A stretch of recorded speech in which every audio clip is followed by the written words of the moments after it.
Hello Business Communications class, my name is Madalena Bonk and today I'm going to be talking about enhancing your presentations with 6 design and writing tasks.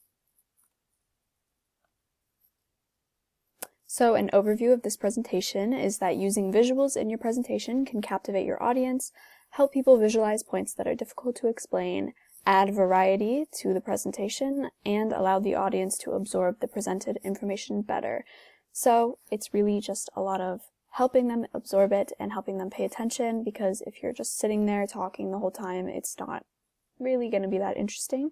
I mean, it can be, but for specific types of presentations, you don't just want to be sitting there. So the 6 tasks that I'm going to be talking about are, number 1, designing around a key visual, which means you have a big key visual on your slide and then you design the entire slide around that, which helps engage the audience. Second thing is writing readable content. So on your slides, you are going to probably have writing, and I will teach you how to effectively write. Third, I will talk about creating charts and tables. If you have charts and tables on your slides, they should look a certain way. Fourth is selecting design elements. So there are going to be many different sign types of things that you can put on your slide, and there are specific standards that you should follow with these. Fifth is adding animation and multimedia. As you can see, there's some animation going on already, and there are certain things that you want to do or avoid when you animate your slides. And then last is creating visual reports, which are a separate thing to doing slides, but you can use presentation software to do that, so I will tell you all about that. So, the first thing is designing slides around a key visual. So, visuals are more effective and appealing than headlines and bullet points because they help explain and organize the points that you are trying to make and work together with your written ideas to convey a message and help the audience absorb the ideas. So here are some examples of key visuals. Different types of graphics emphasize different things, and there are many types of graphics: hierarchy, matrix, linear process and circular processes, groups of related points, etc. And yeah, they emphasize different things. Circular process might be to emphasize that the step 1 to step 4 completes in a circle, and it just keeps going on. And a linear process might be a timeline or something like that. Then next is writing readable content. So as you can see, I didn't put that much text on the slide because you only want to use enough text to allow your audience to follow your ideas. So overstuffing slides with too much text is a common mistake, and when a slide has too much text, it's difficult for the audience to follow. The audience is overloaded with too much information because they are trying to focus on what the speaker is saying while reading a ton of content on the slide. A bad example of this would be to take your presentation speech that you wrote down and then throw all of it on a slide. This takes attention away from the speaker and leaves the listeners confused and unable to absorb the information fully. To effectively use text on your slides, you can highlight key points, summarize or preview your message, illustrate major concepts, signal shifts in content, and create interest in the words you are verbalizing. Text slides should also act as a simple guide to take the audience through what the speaker is trying to say in a clear way. And some note is just to, if you are using text slides and visual slides with visuals on them, you want to make sure you have variation so you don't just have a bunch of text slides in a row, because that could get a bit boring visually for the presentation and the audience. So, creating charts and tables. When creating charts and tables for a presentation visual, they need to look a certain way in order to be effective. As you can see here, the example chart is easy to understand and can be read by anyone, except for there's no axis on it, but it's just an example, so ignore that. So the main thing that you need to remember when creating a chart or table for a presentation is that it needs to be more simple than one that would be shown on a printed up-close document. Think about who your audience is and how the slides will be presented to them. If there will be people far away from the board, you might want to make the text bigger. And going back to the idea of slide elements being readable, you need to make sure that the chart or table is easy to understand, doesn't have too much information on it, so that the audience can focus on the message. Don't include unnecessary details. Something you may need to do is break information up into multiple charts or tables on multiple slides. If the bar graph or pie chart, for example, you are including is very complicated, separate the information into a couple visuals so that the audience doesn't have to try and decipher it.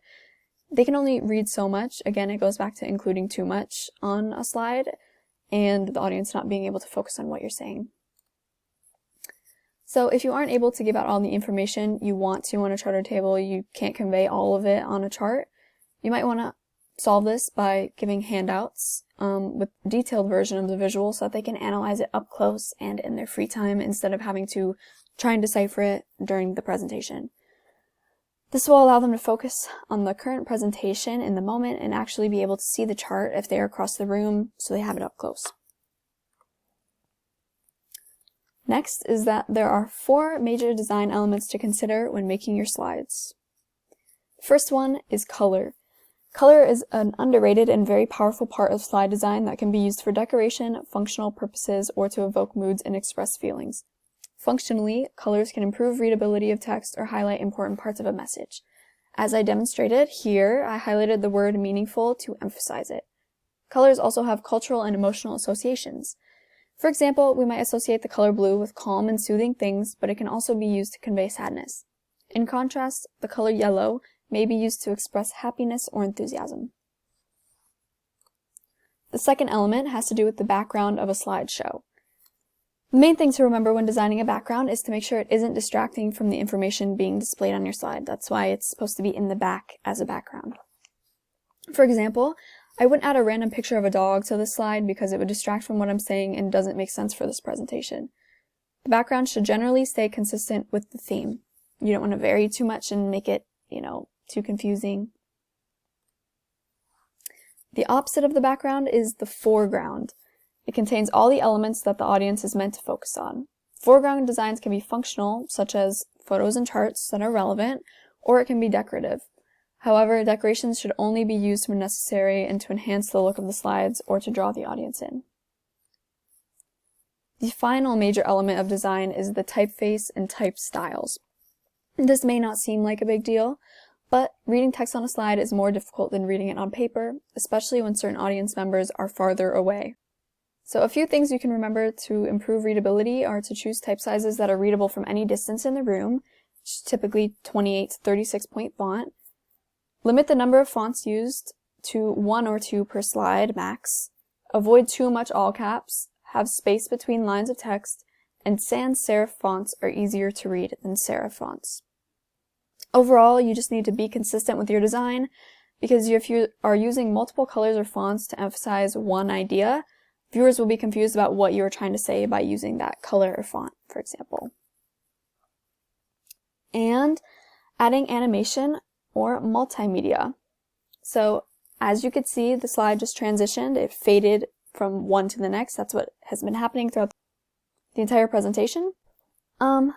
Animations can be used to perk up your slides. However, they should only be used when they have a purpose. The main focus should be to help your audience engage in the presentation. There are 2 types of animation that may be used in a PowerPoint slideshow. The first type is functional animation. Functional animation has a specific purpose that can include emphasizing points in your message or demonstrating sequences and procedures. This animation is directly related to your message. Here's an example of a diagram that may be used in a presentation. As you can see here, the arrows are being pointed to a certain part of the map that would emphasize the presentation while the speaker is talking. Slide builds are when specific elements of text or visuals on the slide appear one by one, such as how I made decorative appear after functional. The second type of animation is decorative animation. In the example I just showed, the text is spun around in a circle. This type of animation is not necessary and only really distracts from what is being said. Decorative animation can be used to keep viewers captivated on certain points, but it should be used with caution.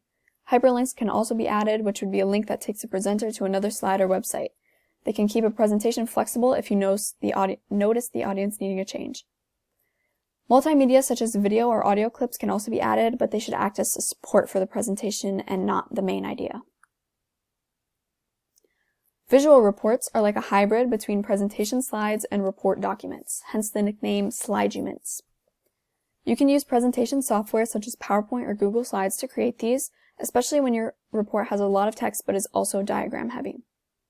Presentation software makes it easier than document software such as Microsoft Word, which would be difficult to make this sort of thing, because these programs make it easy to combine text and graphics, as you have seen with this presentation. Visual reports are not meant to be used as slides, even though they are often made using presentation slides software. They are intended to read like documents with a lot of visuals because they have big sections of text that would be unconventional for a slideshow. The pictured example here on the computer shows how much text a visual report might have. Do not use them as slides and handouts, though.